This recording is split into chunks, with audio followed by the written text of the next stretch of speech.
राजस्थान एकीकृत शिक्षक महासंघ आज जंतर मंतर पे आप लोग आए हैं। मुख्य विषय क्या है और क्यों जंतर मंतर का रुख करना पड़ा आपको? मुख्य विषय एक ही है, राजस्थान में दशकों से तबादलों की राह देख रहे शिक्षकों के ट्रांसफर हो, जो भी बिना पॉलिसी हो। टीएसपी क्षेत्र में नौकरी कर रहे शिक्षकों का उनके गृह जिले में समायोजन हो।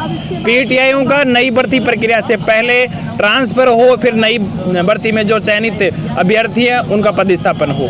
इस मांग को लेकर मैं लगातार 2 साल से आंदोलनरत हूँ। पिछली साल जब मैंने आंदोलन किया, अनशन किया, तो मुझे सस्पेंड कर दिया गया और नियमों के विरुद्ध मुझे बीकानेर लगा दिया गया, पुलिस केस भी लगाए। लेकिन हम लड़े, झुके नहीं।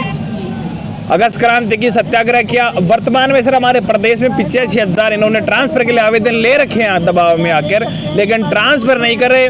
अब इस 11 दिसंबर को हमने जयपुर में प्रेस वार्ता करके संयुक्त शिक्षक मोर्चा, किसान मोर्चा की तर्ज पे, क्योंकि किसान भी हमारे साथ में हैं, उनकी तर्ज पे एक मोर्चा बनाया और राहुल गांधी जी से सवाई माधोपुर में मुलाकात करने के बाद में प्रदेश के 27 जिलों में तबादला आमंत्रण यात्रा निकाली, कार्ड बांटे, शादी ब्याह के जैसे शिक्षकों को बुलाया। 27 तारीख को जयपुर में बड़ा प्रोटेस्ट था, बहुत ही शानदार था।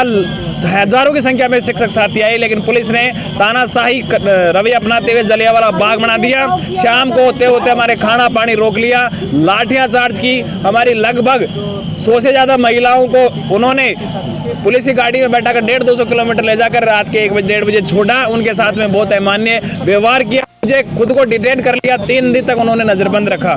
उससे राजस्थान का शिक्षक पूर्णतः, जिनकी संख्या हम पूरे विभाग की जोड़े तो 8 लाख के ऊपर है, परिवारों को जोड़े तो 50 लाख साथी हैं, उनकी भावनाएं आहत हुई हैं। संपूर्ण शिक्षक समाज में आक्रोश है। जिस प्रकार से गणानंद ने कमेंट में चकनाचूर होकर चाणक्य का अपमान किया था, उसी प्रकार से राजस्थान का शिक्षा मंत्री, मुख्यमंत्री शिक्षकों का अपमान कर रहा है। अब शिक्षक समाज ने ठाना है कि तबादला तो करवाना है, और यदि जरूरत पड़ी, क्योंकि एक प्रकार से इनका खुद का कॉम्बिनेशन नहीं है। इनके प्रभारी रंधावा जी जाते हैं, कहते हैं ट्रांसफर करें, बिना पॉलिसी करें। तब शिक्षा मंत्री को मुख्यमंत्री कहते हैं, मुख्यमंत्री जी अपने विभाग में कहते हैं कि ट्रांसफर करेंगे, सहमति बन गई। दूसरे दिन स्टेटमेंट आता है शिक्षा मंत्री का पॉलिसी से करेंगे। अरे तुम्हारे कौन सी 3rd ग्रेड के लोगों ने क्या कर दिया कि उनके लिए पॉलिसी, बाकी किसी के लिए कोई पॉलिसी नहीं है। 10 को होंगे ट्रांसफर नहीं करें। मुख्यमंत्री का इतिहास है कि ट्रांसफर नहीं कर रहा। अब स्थिति एक तरफ तो कह रहे हैं कि हम ट्रांसफर करेंगे, दूसरी तरफ बैन लगा दिया। शिक्षक समाज की रीढ़ होता है, शिक्षक समाज को तैयार करता है, भविष्य को तैयार करता है, उसके हाथ में सब कुछ होता है। लेकिन अगर उसको ही फुटबॉल बना दिया जाए, जैसा आपने कहा कि एक मंत्री से दूसरे मंत्री पे उसको, अगर उसका जीवन ही सही नहीं होगा तो वो शिक्षा कैसे देगा? क्या कहना चाहेंगे सरकार को इस विषय पे? ये आपने जो शब्द काम में लिया फुटबॉल, वो वास्तव में सही है। चाहे बीजेपी हो चाहे कांग्रेस है, दोनों ने बेरोजगारों को और शिक्षकों को फुटबॉल बना रखा है। एक इस तरफ से आते हैं गोल करते हैं, एक इस तरफ से गोल करते हैं। एक जब गोल करते हैं, दूसरा डिफेंस की भूमिका में रहता है। आज मुझे बड़े दुर्भाग्य से कहना पड़ रहा है कि जिस समय पुलिस ने मेरे को 27 तारीख को उठाया, उस समय राजस्थान के जो बीजेपी के जो शीर्ष नेता था, उनसे मेरी वार्तालाप चल रही थी। मैं चिल्ला कर उनसे कह रहा था कि पानी पहुंचा दीजिए, हमारे को खाना पहुंचा दीजिए, हमारा ही खाना हमारे पहुंचा दीजिए, लेकिन उन्होंने हमारी एक न सुनी। आज राजस्थान के अंदर ना तो सत्ता है, ना पक्ष है, ना विपक्ष है, केवल और केवल आंदोलनकारी हैं। और जब आंदोलन करते हैं, हमें आंदोलनजीवी कहा जाता है। जब मोदी जी के खिलाफ काले कानूनों को लेकर किसान बैठे थे, जब यही कांग्रेस के मोदी जी को तानाशाह कहते थे, इन्होंने तो तानाशाह की हदें पार कर दी। मोदी जी ने तो कम से कम खाना पानी तो नहीं रोका था। आज आप किस को ज्ञापन देंगे? अभी मेरे को यहाँ के पुलिस के माध्यम से, गृह मंत्रालय से और AICC से 2 जगह से ज्ञापन को लेकर उन्होंने बुलावा आया कि ज्ञापन देने के लिए भी मैं जाऊँगा। और ये लड़ाई शुरुआत है। राजस्थान बहुत बड़ा है प्रदेश, राजस्थान भारत का सबसे बड़ा राज्य है। यहाँ से शिक्षक चल पड़े हैं और उन्होंने ये ठान लिया है कि अभी आला कमान से ही ट्रांसफर कराएंगे। जल्द ही चुनाव भी आने वाले हैं, राजस्थान में भी और देश में भी। क्या वोट की चोट का भी हथियार आप इस्तेमाल करेंगे? ये गहलोत जी खुद ही मानते हैं। 1999 के अंदर उन्होंने करके भी दिखाया मास्टरों ने उनको, और लगातार कह रहे हैं कि कर्मचारियों के लिए कई योजनाएं भी निकाल रहे हैं, चाहे OPS जैसी है। लेकिन यदि इन्होंने ट्रांसफर नहीं किया, ग्रेड 3 का शिक्षक राजस्थान के अंदर ट्रांसफर चाहने के साथ ही एक तरह से विभाग की रीढ़ की हड्डी है। चाहे विभागीय कार्य हो, प्रशासन के कार्य हो, सरकारी कार्य हो, कोई योजनाएं हैं, जन कल्याणकारी योजनाएं हैं, उनको धरातल पर क्रियान्वयन लाने का काम केवल और केवल 3rd ग्रेड का टीचर का है। आज मैं आपको एक उदाहरण देता हूँ छोटा सा। मैं हवा महल स्कूल, सबसे पुरानी स्कूल है राजधानी जयपुर की, उसमें हेड मास्टर हूँ। मेरे को इस आंदोलन को रोकने के लिए 8 का स्टाफ था, 8 को डेपुटेशन कर दिया, मेरी की भी ड्यूटी लगा दी। आज मेरे स्कूल में नामांकन 200-250 का नामांकन है। 8 क्लास हैं, उनको दूध भी पिलाना, खाना भी खिलाना है, BLO काम भी करना, सारा काम करना, अकेला आदमी कैसे करें। उन्होंने मास्टर को बाबू बना दिया है, इंग्लिश मीडियम स्कूल के नाम पर उन्होंने जो है झूठी वाहवाही लूट रहे हैं, संविदा कर्मियों को नियमित करने के लिए वाहवाही लूट रहे हैं, दरअसल में कुछ भी नहीं है। वास्तव में गहलोत जी सही कहते हैं कि वो जादूगर और जादूगरी दिखा रहे हैं। और यदि वास्तव आप जो प्रश्न कर रहे हैं ट्रांसफर जो चुनाव को लेकर, मैं लगातार पहले भी कहता आ रहा हूँ, यदि जरूरत पड़ी इस शिक्षक समाज को चुनाव में उतरने की तो चुनाव में उतरेगा। हम अभी यह 3rd ग्रेड का जो तात्कालिक मुद्दा है, इसका समाधान करवाने के बाद में राजस्थान के अंदर मैं लगभग 11-12 सूत्री मांग पत्र को लेकर शिक्षा बचाओ यात्रा निकालूंगा। बड़े दुर्भाग्य से कहना पड़ रहा है, हमारे शिक्षक साथी हैं, ये अपने बच्चों को सरकारी स्कूल में नहीं पढ़ा पा रहे हैं। इन मोटी ये महीने की सालाना ये फीस देके प्राइवेट स्कूल में पढ़ा रहे हैं, क्योंकि इनको पढ़ाना नहीं दी जा रहा है। एक देश को संचित संदेश देना चाहे पूरे देश के शिक्षकों को और जनता को, तो क्या होगा वो? शिक्षक को शिक्षक रहने दिया जाए, और जिस दिन शिक्षक अपने बच्चों को अपने विद्यालय में पढ़ाना शुरू कर देगा, उस दिन भारत की शिक्षा व्यवस्था सुधर जाएगी, राजनीतिक हस्तक्षेप कम हो जाएंगे, डिजायर सिस्टम ट्रांसफर समाप्त हो जाएगा।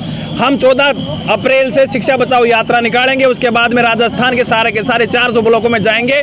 उसके बाद के अंदर राजधानी जयपुर के अंदर 5 अगस्त को, चूंकि उस दिन कश्मीर का एक तरह से धारा 317 हटी थी, उस दिन एकता दिवस के रूप में जयपुर में मनाएंगे और शिक्षक, शिक्षार्थी, अभिभावक महाकुंभ का आयोजन करेंगे जयपुर के विद्याधर नगर स्टेडियम में। और उस दिन राजस्थान की सत्ता पर 2023 में कौन काबिज होगा, उसका फैसला ये शिक्षक समाज करेगा। सबसे बड़ा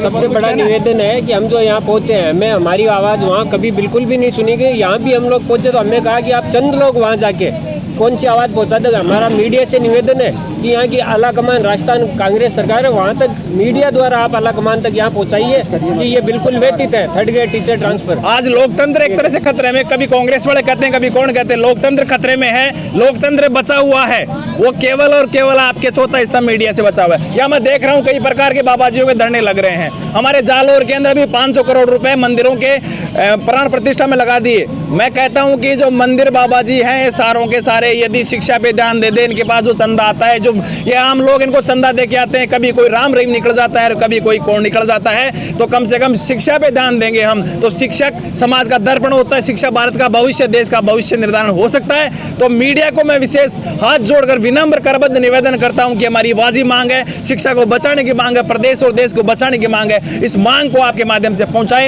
ये किसान, भारतीय किसान यूनियन के भी हमारे साथ में आए हैं। ऐसे कितने कुछ को संदेश देना चाहिए या किसान जी, आप यहाँ धरने में आए हो, क्या आपकी आज आप शिक्षकों के समर्थन में उतरे हैं जंतर मंतर पे, क्या कुछ कहना चाहेंगे? जी, मेरा नाम धन सिंह मीना है, गांव दयारामपुरा है, तहसील बस्सी, जिला जयपुर से आया हूँ। भारतीय किसान संघ का संरक्षक हूँ, तहसील का, बस्सी तहसील का। सारे किसान भाइयों का समर्थन लेके, सबसे मंजूरी लेके मैं ये इधर आया हूँ। हमने वहाँ एक मीटिंग करी थी कि भाई शिक्षकों को समर्थन देना है, वो हमारे ही बच्चे हैं, सब किसान भाइयों के ही बच्चे हैं ये। अब इनके आगे कितनी मजबूरी है वो हमें पता है। माँ बाप को नहीं देख पाते, ये अपने बच्चों को नहीं देख पाते, इतनी दूर उनके ट्रांसफ़र कर दिए जाते हैं कि वो बेचारे शाम को घर भी नहीं आ पाते।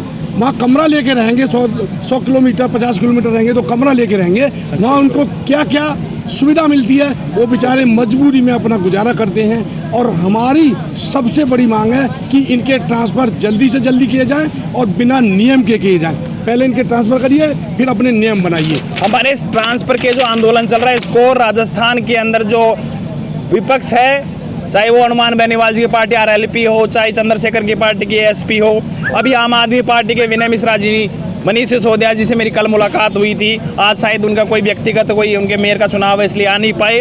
भविष्य में जब भी हमारे एक तरह से मैं कह रहा हूँ कि ट्रायल है, हमारे जो पदाधिकारी वो आए हैं दिल्ली को देखने समझने आए हैं, आंदोलन की पृष्ठभूमि देखना है।